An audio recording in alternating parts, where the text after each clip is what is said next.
Welcome. My name is Deirdre Dixon Gilbert, your host of Malpractice Diaries, MD, the secrets they keep. A major alert from doctors at one of America's leading medical schools. A new report from Johns Hopkins says more than 4,000 times a year, surgeons are making mistakes in the operating room that should never happen and can be stopped now. ABC's chief medical editor, Dr. Richard Besser, with advice for everyone tonight.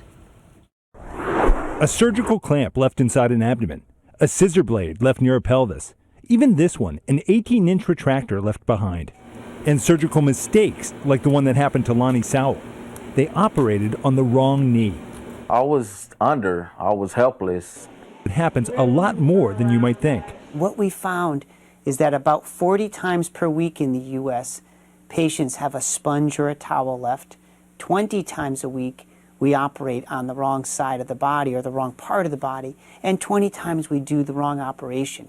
Dr. Jeffrey Port of New York Presbyterian Hospital showed me what's supposed to happen before surgery even starts. Make a mark with our initials on the side of the surgery. The surgeon initials the correct limb. Once inside the OR, everything stops, and they hold up a checklist. What is the procedure? Does it match the consent? Nurses should count the instruments and gauze sponges before and after surgery. And some hospitals use a new technology that Dr. Port pioneered. A tiny tracking chip attached to each piece of gauze. Are surgeons taking this seriously? Very seriously. And Rich Besser is here now. So you walk into the hospital, what's the first thing you ask? What's the first thing you do? Well, you want to make sure that your hospital is using this checklist, using this system. Surgeons call these type of errors never events because they are all totally preventable. And you want to make sure that your doctor is following those rules. But I was asking you, what about taking your own magic marker, and whether it's you or whether it's someone you're advocating for, go ahead and mark it yourself. Yeah, I mean, do that yourself. They should be doing that too. And you want to make sure before you're wheeled into that operating room that they know what they're doing and what part of their body they're doing it on. And if you haven't seen a mark being made, don't go into that operating room. Take action. Exactly. Undergoing any surgical procedure involves some kind of risk and fear. You hope that the doctor you are entrusting your life is capable and knowledgeable. You hope for the best, but what happens when something goes wrong? Routine surgeries are performed to treat or correct certain underlying conditions or situations. The doctor you have chosen, you believed had the skills and the training to perform the surgery you needed. Ronnie felt slight pain, only to find through imaging that he had a tumor. Ronnie was referred by a specialist to see the surgeon, one he never met until the morning of the surgery. Something tragically went wrong. When surgeries go wrong.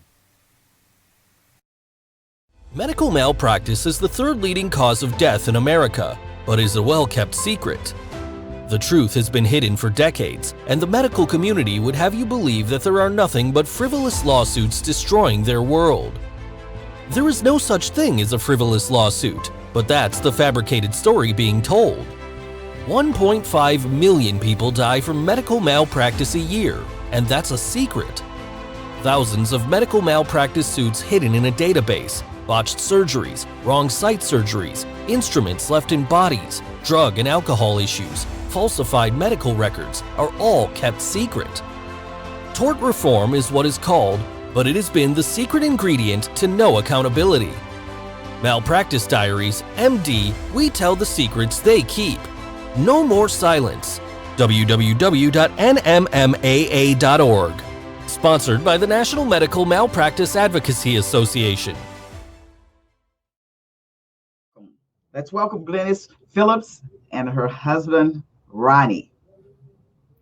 Hi. Hello. Well, welcome to the show. How are you all doing today? Thank you. Great, great. I'm so glad that you're here for the show. And let's go ahead and let's get started. Ronnie, we know that you weren't feeling well. You went to the primary care. They found a tumor. You were referred to a specialist. Tell me, did you all have the opportunity to do research on this particular specialist before going?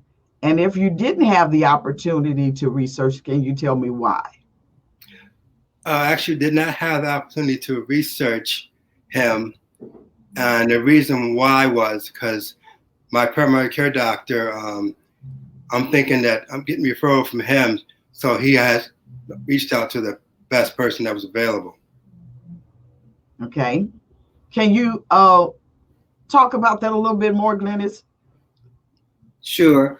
We did not research the specialist really due to the time restraint. He had the tumor or the mass, and they needed to get him with a specialist to have it removed, or to give us a procedure in which to either have it removed, have watchful waiting, or whatever they were going to do. And when we did get a specialist, they were going on vacation, so he was trying to rush things. But another reason why we didn't research is because we just went on the primary care, referred them. They were in the same practice. We didn't have any reason to doubt that this person wouldn't be above board, and we just took it for what it was worth from the primary care doctor. So you just took the primary care's word for it. There was a referral. You said, well, let's go. And because you were at a rush for time. Yes, ma'am. Okay. All right. Because now, this is a little bit disturbing because I'm going somewhere with this. The day of the surgery, I know that in some of your writing and some of your concerns is that you actually didn't have a chance to meet this surgeon. And my question was, did you meet the surgeon that day? You know, what did he say he was going to do, and how long it was going to take? I didn't personally get to meet the surgeon. Ronnie had one meeting with him before the surgery, and he talked to him. Do you remember a little bit about that conversation? Or basically, I had a consultation with him. We were trying to set up a date for the surgery. He didn't go to quite in the details about the whole level of the surgery, but I did have a consultation with him. So in this consultation, actually, what did he actually say? Did he go into detail of what he was going to do, how long it was going to take? No, that's where it gets a little foggy at, because I don't have a recollection of that. A lot of that conversation. It's almost like it was wiped out of my memory for some reason. Okay. And, so I have no recollection exactly of how that conversation went. I know I did have a consultation with him, though. So you met a doctor for the first time. It was a referral. You go in.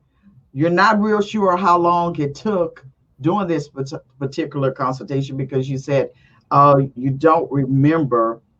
Right. So he did have, after the consultation and the surgery was set, we got things in writing as far as the date.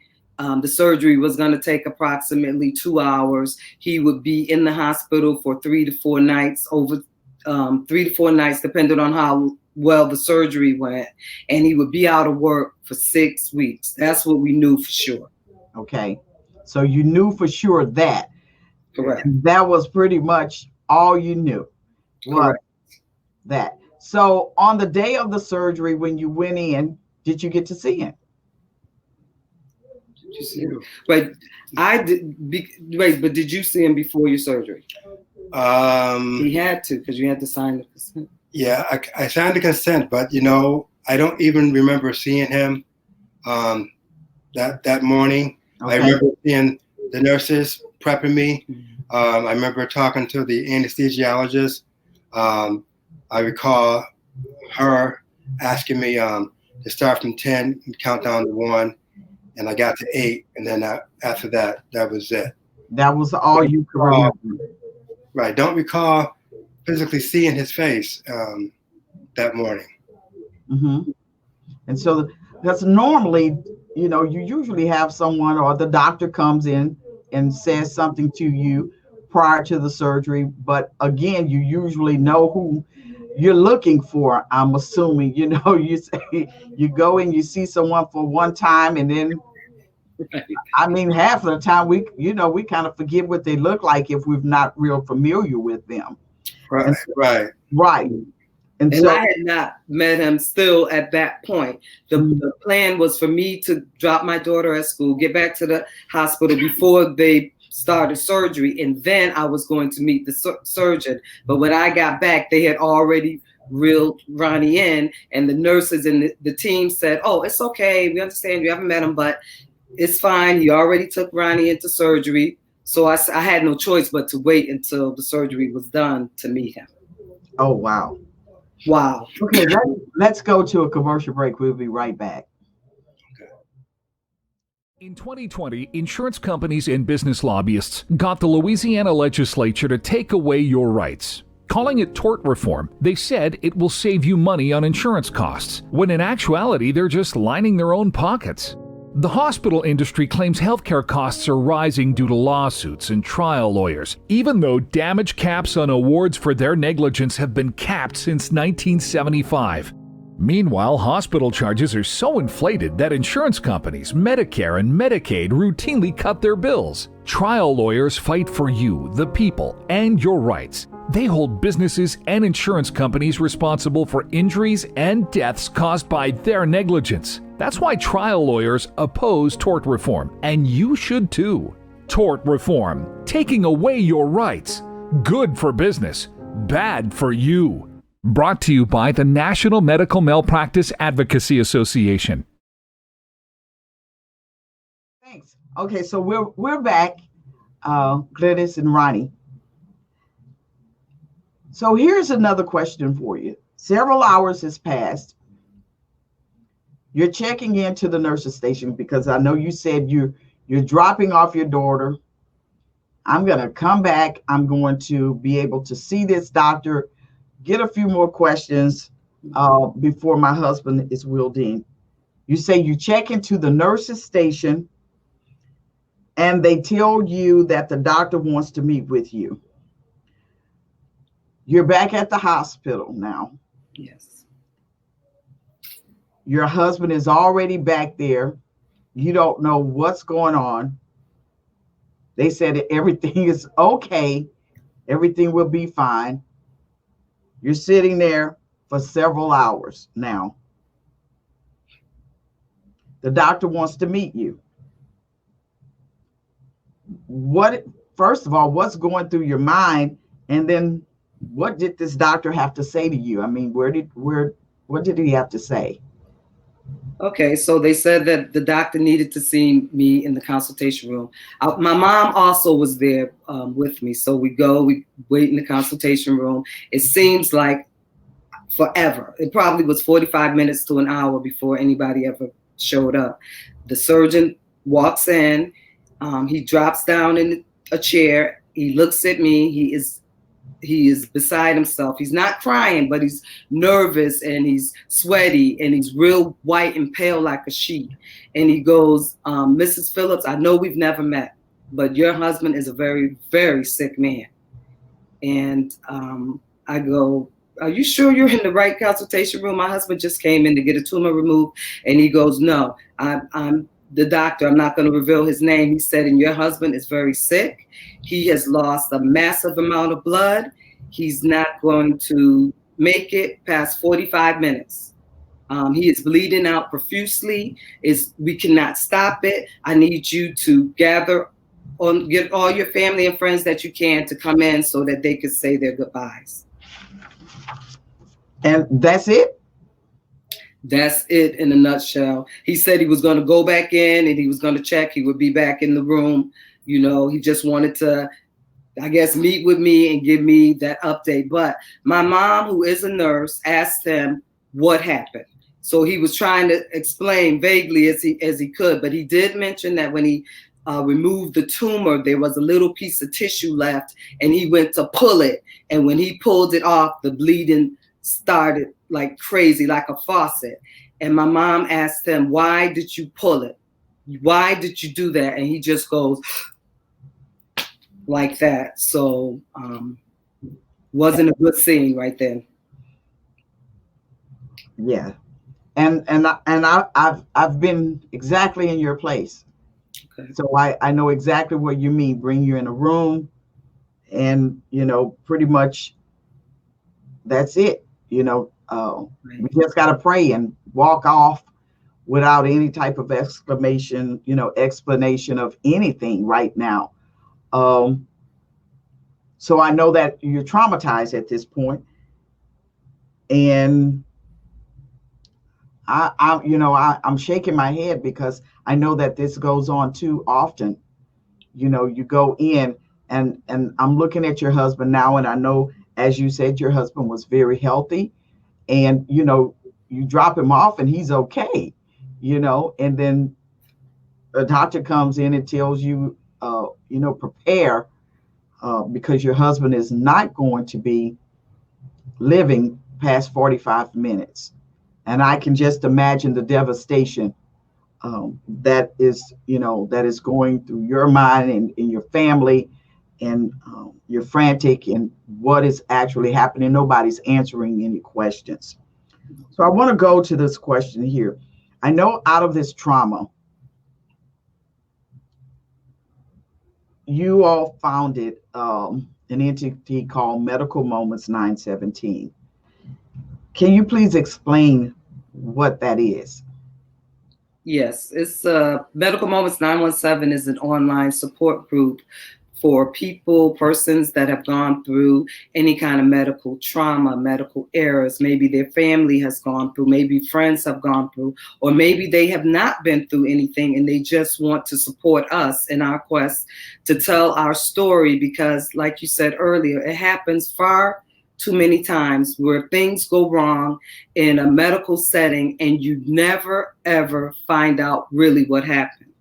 I myself didn't find out the truth on every intricate detail until we hired an attorney and medical records were pulled. And that's where I got the timeline of every single detail that went on, because when I'm waiting in the consultation room, you don't get all the information. You're trying to ask questions, but it's so much going on. It's just not the right place. And even after the surgery, when you try to meet one-on-one and you talk to your doctor or your surgeon, you're only getting a part of the story. Those medical records need to be pulled and put in chronological order with people who know how to intercept and read those records so that you can understand what happened to your loved one. And so we're gonna.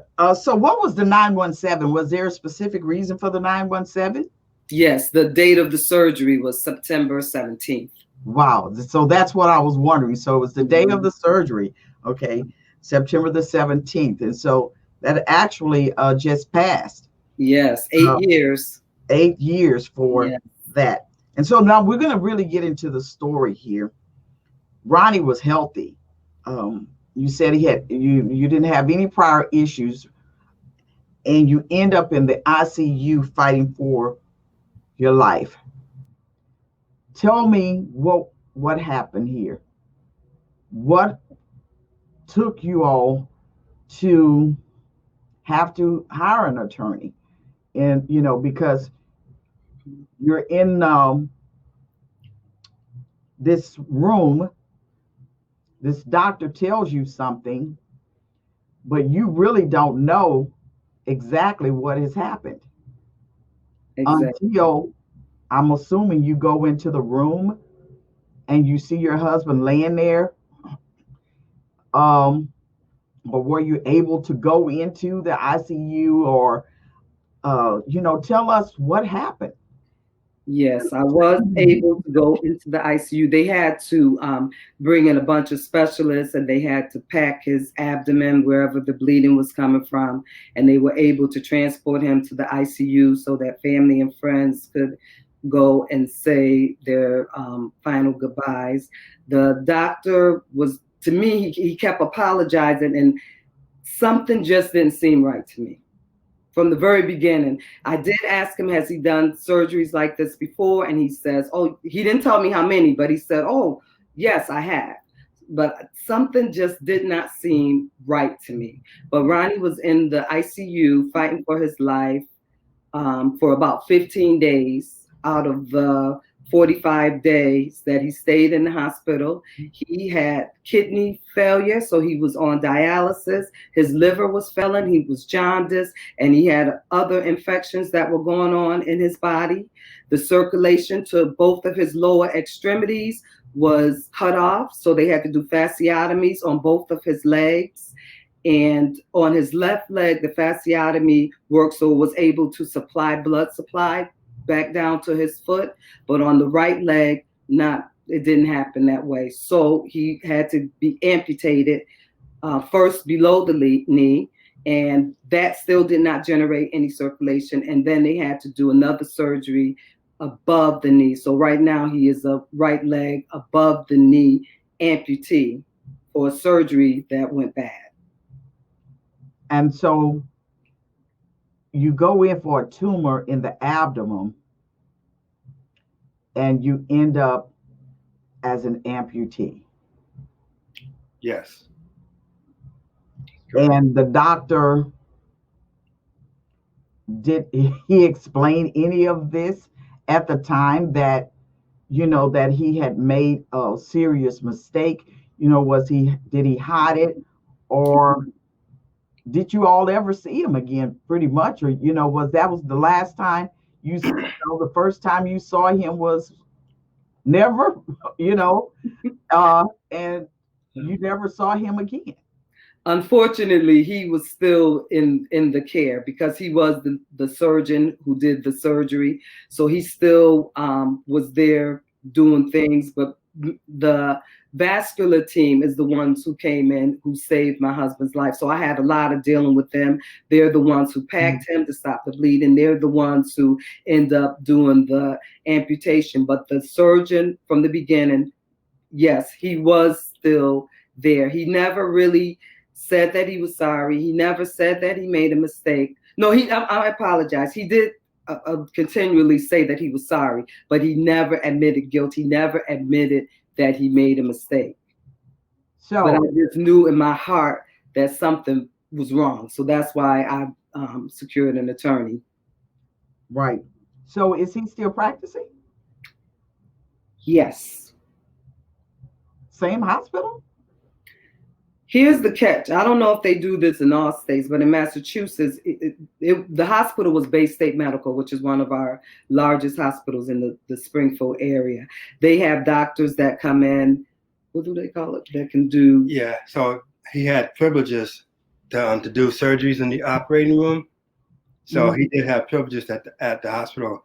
I didn't say this earlier, but I also worked at this hospital. Wow. Employed there for 32 years.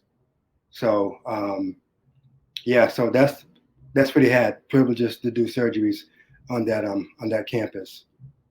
But he was employed by another hospital in the city, and he also worked at one of the clinics in the city. So, do you know whether or not this doctor have other medical malpractice suits, or did he have any at the time that he had your surgery, or did you ever find out any of that? That's one thing we never found out. In the beginning, we did hear that there was possibly other suits that he might have had against him, but nothing that we really confirmed. But I believe there was at least one. Right, it might have been one. But when you search through like the medical under Massachusetts, under the judicial system, I did not find anything years later, not doing the surgery, but as I looked within the last 4 to 5 years, I couldn't find anything, any dockets with his name on there. So because we've talked about this quite often, of how these doctors' medical malpractice issues are hidden. And so the question now is that when you go out onto the system, is this doctor's name in the database or anywhere? Is it listed that he has harmed your husband, or that he has a medical malpractice suit, or is it blank? It is blank, because I have checked within the last 2 years. I look up his name and it says no infractions against him. No medical malpractice. Is I don't know how regularly in Massachusetts they update the database. That's the thing. The database is probably not updated. Well, they do that across the country. They do that across all of the states. Okay. And one of the problems with that is that it's easier for this person to move from one state to the next, because by law they are supposed to be reported to the National Practitioner Data Bank, where if he or she has a medical negligence suit against them or had some issues, you'll be able to see it. Mm-hmm. And basically what you're saying to me is that this person is literally somewhere still working. And who's to say, that he has not harmed other patients? And I'm sure, if he's done what he's done with you all, I'm sure this is not his first rodeo. This is something that he's probably doing and has done for quite some time. The problem with the system, and I know, Glennis, you can identify with this, the system hides this type of information, and it makes it very difficult. And the reason why I asked you the questions in the beginning, did you know this doctor? Were you able to research this doctor?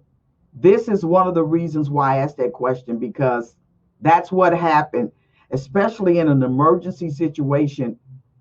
Many of us don't have time to research a doctor. We usually go by, our referrals. Right. And we trust that he or she is qualified to do those surgeries. And this is where we end up. We end up just where we are right now in this particular system, where doctors are harming patients and then allowed to continue to practice. Were you all able to settle in your courts? Were you able to get a lawsuit? Did you settle, or were you able to settle? You don't have to tell anybody the amount, but were you able to get an attorney who would, and your case actually settled? Well, the answer is yes. We were able to get an attorney, but no, we did not settle.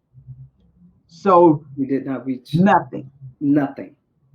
So the doctor got away with it, and your husband is harmed, and you all were not able to get anything done. Exactly. And all I can say to that is, wow. Wow is right, because we went through a trial of 3.5 weeks. It's supposed to be a jury. Was it like 2.5, 3 weeks? A jury of your peers, so they say. But nothing. The doctor was not ruled negligent in this case. Were you able to get a expert witness? Yes. And the expert witness said? Yeah, we had a couple of expert witnesses, but when you take a case to a trial, it's still up to the jurors. So the jurors can take the information from the expert witness, they can believe it, or they could say, I don't think so. And I think in our case, they thought, I don't think so. Yeah. So it was horrible. And they could see your husband.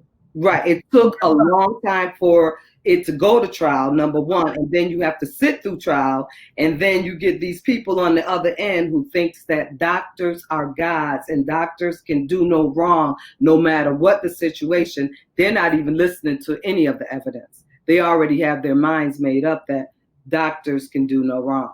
So that's why we try to encourage people in the Medical Moments 917 to research doctors and surgeons and procedures that you are up against, so that you can be a little bit more knowledgeable, and hopefully these kind of things won't happen to you. It could still happen if you research a doctor, but I think the more you know and the better prepared you are, the less likely you'll have problems like we had. It was a very terrible experience, because now he's lost his leg.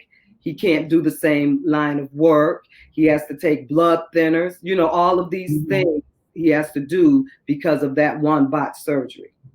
And there is no monetary gain or anything from that. And no gain. And you know, people say, "Oh, you sue."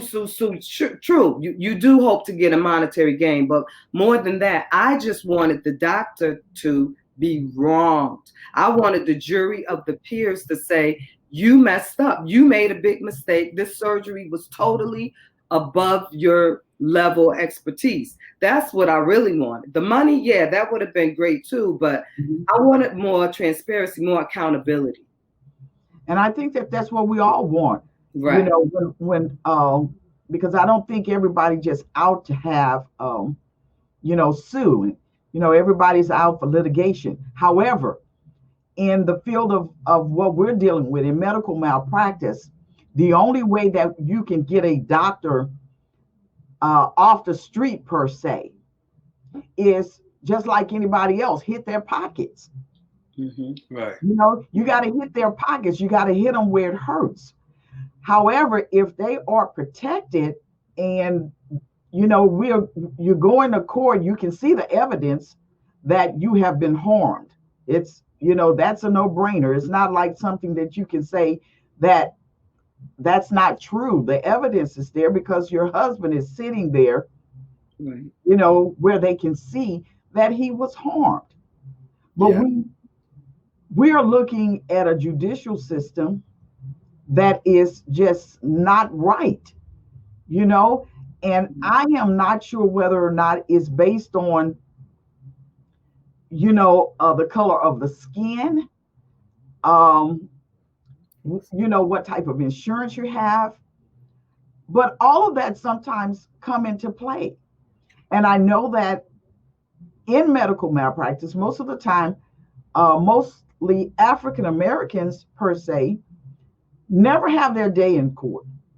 You know, they never have a chance to say, but even though you got a chance to go to court, which is real strange, you still didn't succeed, which makes no sense because normally we can't even get to court, but you got to court, they saw the evidence, and they still said the doctors did nothing wrong. Because I'm sure basically probably what they were doing was the other doctors that came in to save your life, that's probably what they built their case on, is that your life was saved.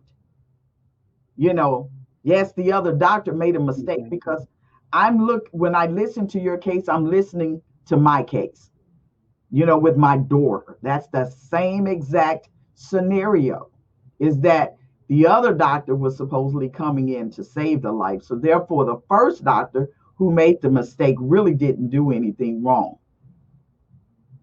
And this is a sad situation. So I just want to say thank you for joining us, Glennis and Ronnie, and telling your story. And this is the reason for this show, is that we may get to court and not get justice, or we may not get to court and our stories can be heard. And this is what I want people to go away when, you know, with these types of platforms, is that you get a chance to tell your story and get a chance for people to hear the truth. Thank you for joining us. Thank you Thank so you for much having for us. having us. Thank you. You're welcome.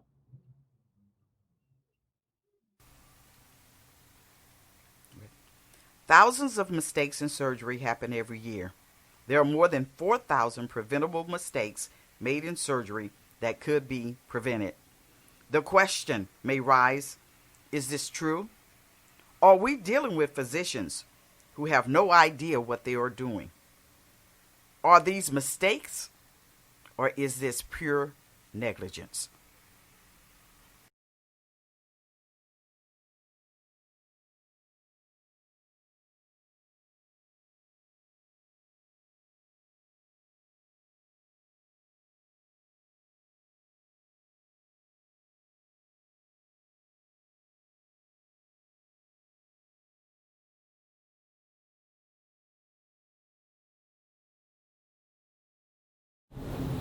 Thanks for tuning in to Malpractice Diaries MD. We tell the stories, they keep.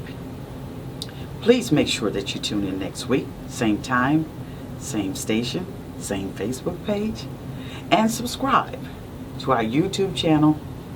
And we look forward to seeing you next week. See you soon.